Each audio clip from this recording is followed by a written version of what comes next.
All right. So we are going to do a trance channeling. When I'm in trance channeling my guide Shiva, my eyes are going to stay closed because Shiva feels like I rely too heavily on visuals, and so he won't allow me to see anything. Because when I first started working with him and I was still getting the hang of being in trance, I was like, a visual thing would distract me and I would like pop out of trance. So my eyes stay closed. My voice changes. It's still my vocal cords, so it's still noticeably sort of my voice, but it will be a deeper pitch. It will be a slower cadence. And Shiva has an accent that I have never been able to place. So it sounds different while still sounding a little bit like maybe it's me. I have actually tried the experiment of trying to duplicate Shiva's voice when I'm me, like when I'm not in trance, and it's not possible. I can't. I have tried, which along with the energy shifts that are even noticeable through Zoom are one of the things that I point to when somebody says, well, how do I know you're not faking this? You know, because you can feel the energy, which is not something that could be faked. And you know, because I have tried to mimic Shiva's voice and have not been able to. So once I'm in trance, I need to take a drink of water. Sorry, once I'm in trance, Shiva will speak. He will greet you so that you know that he is present and ready to talk. But he will not say anything further until you ask a question. That's a free will thing. In his opinion, if he were to just start giving you information, like he knows what you need to know, he knows what you want to know. But if he were just to start saying it in his way of thinking, that would be a violation of your free will because you have not expressed consent to hear the answers. So he requires a verbal question, an out loud question to start.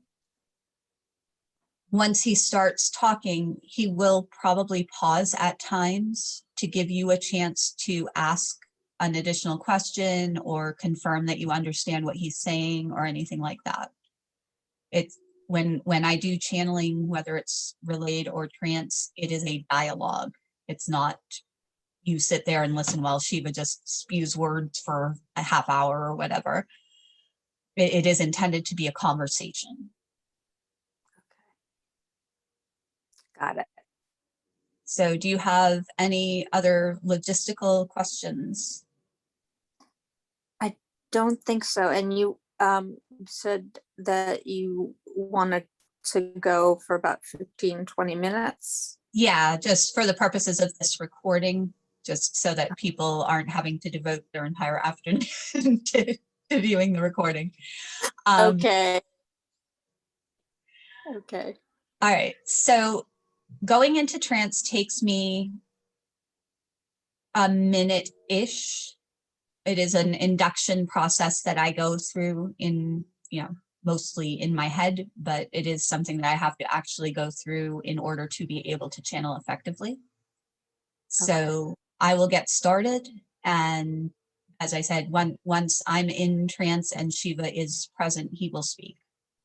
Okay.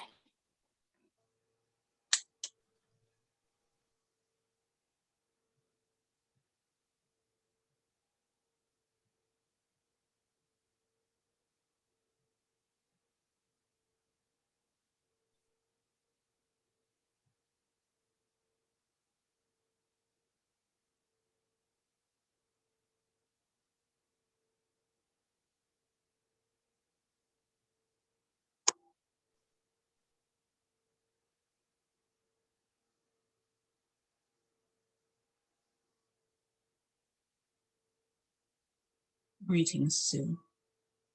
It is pleasing to speak with you at this time.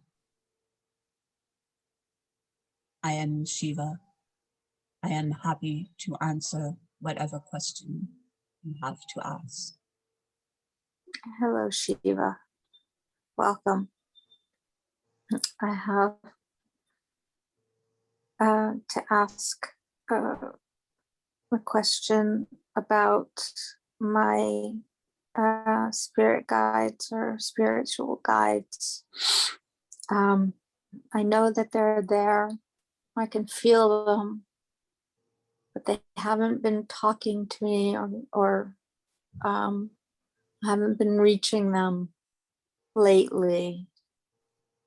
And I'm wondering what I can do to connect with them again. And if possible, can you tell me why I haven't been reaching my spiritual guides?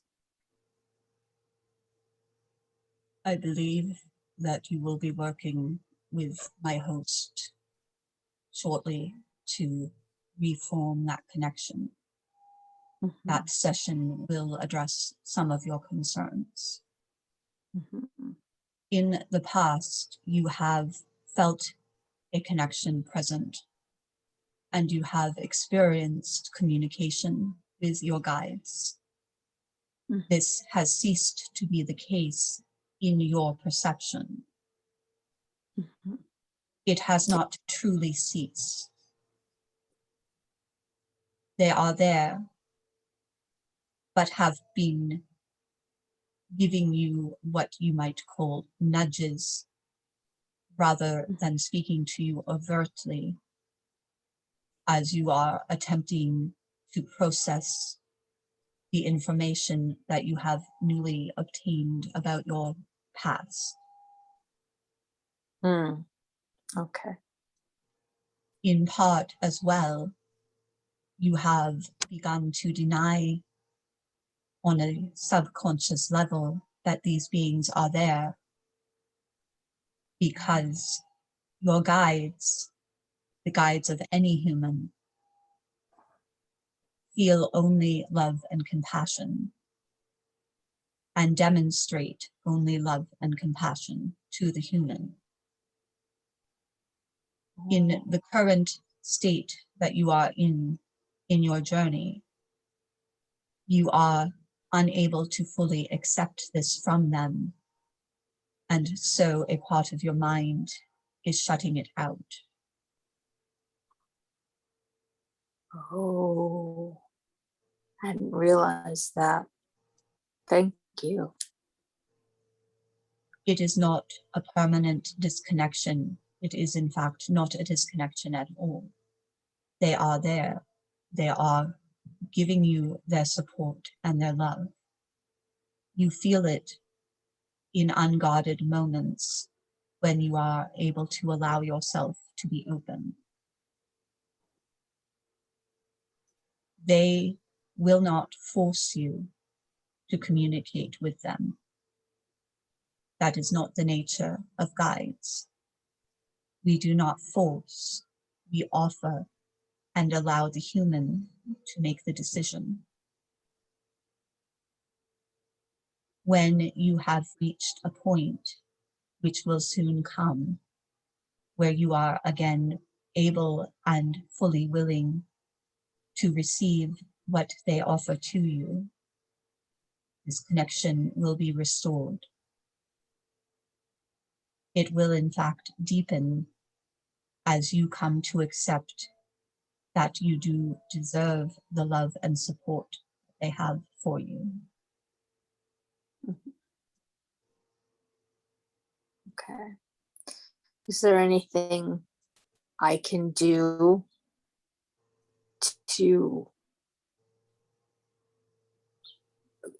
hasten that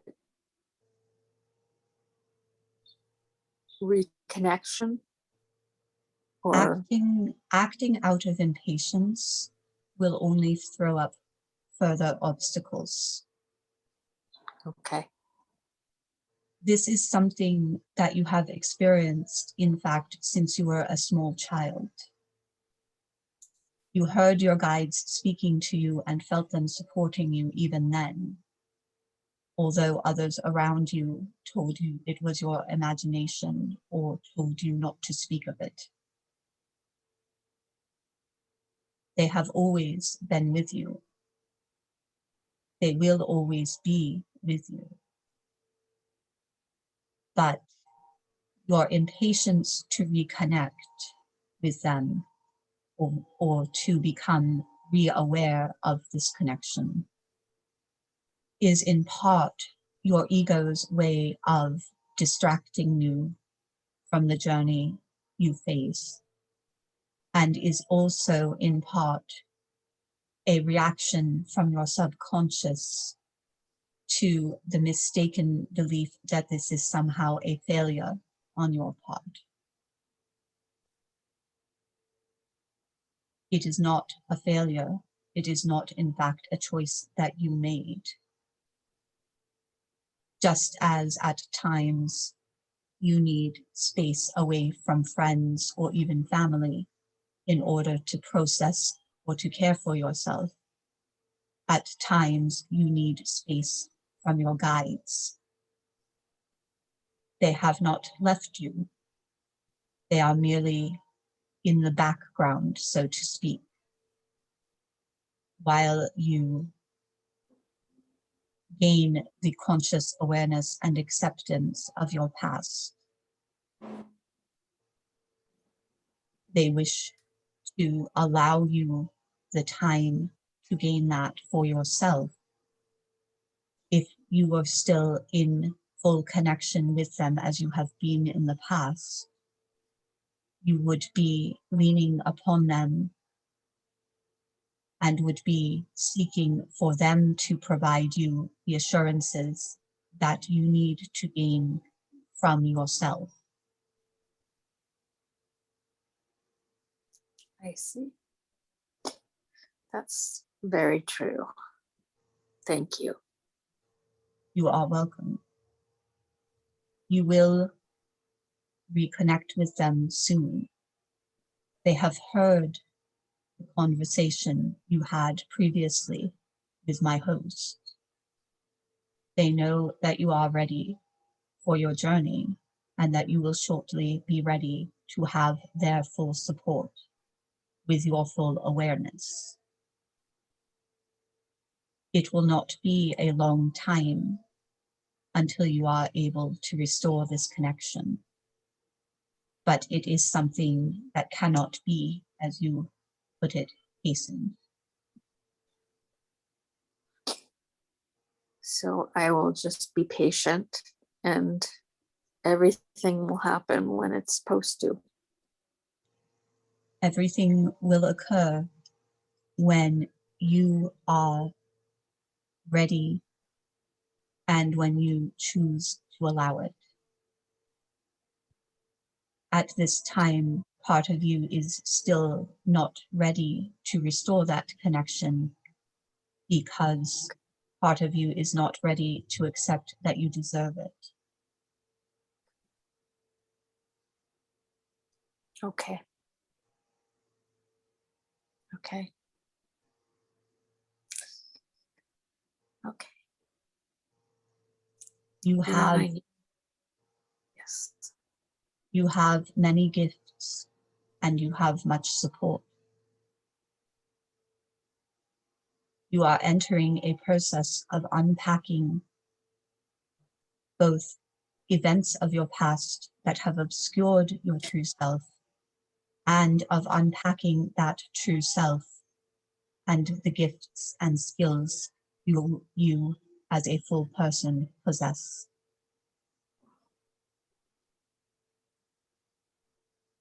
It will become necessary to allow yourself time, to grant yourself compassion, to accept that skills you possessed in the past may temporarily be inaccessible to you, but they will return as you progress in your journey. There is no failure. Nothing which occurs over the coming weeks and months and even years is failure. It is simply a restructuring in order to allow progression in your journey.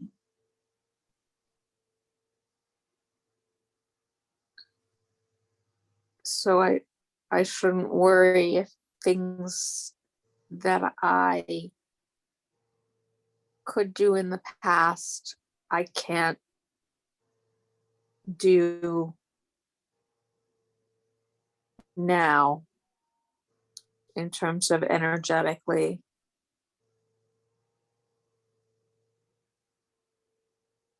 Or spiritually. It is not a failure, it's only temporary. In most cases, it is temporary. In some cases, those practices will no longer serve you as you progress. They are practices which served you in your previous state. Now that you have begun your new journey, some practices of your past will no longer serve you. But those will not desert you. It will become a conscious choice on your part to recognize that they do not serve and to agree to set them aside.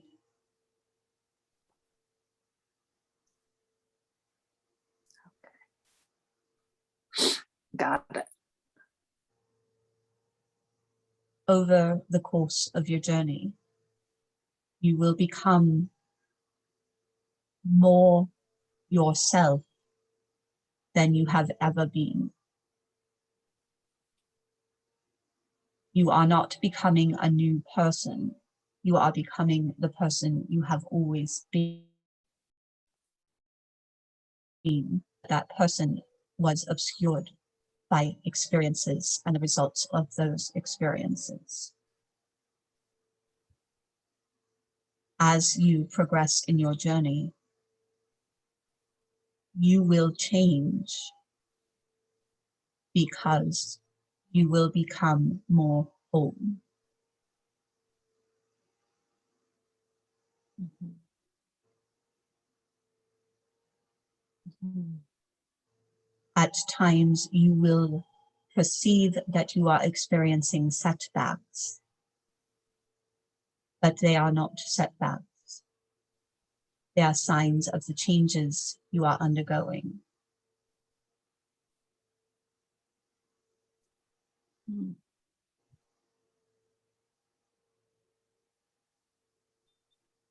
So every step is a progress. Every step is forward, even if it feels like a back step. Even should you step backward, as it were, you are still farther ahead than when you began. Okay. There will never come a point where you will regress or retreat to the state at which you began this journey. You will always have made progress.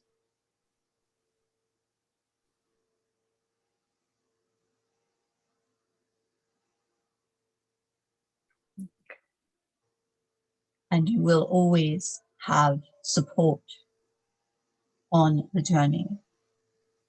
It is not a path that you walk alone. It is, of course, your choice whether to accept the support. But even should you reject it, it is there.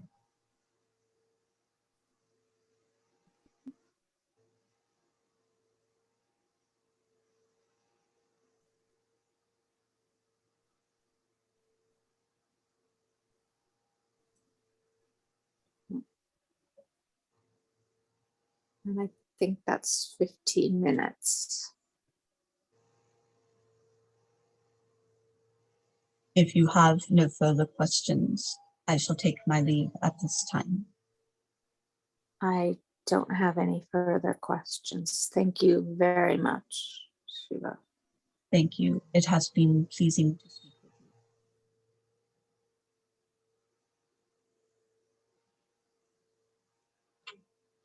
you. All right, I'm back. Thank you. That was very helpful. Thank you. All right, I'm going to stop the recording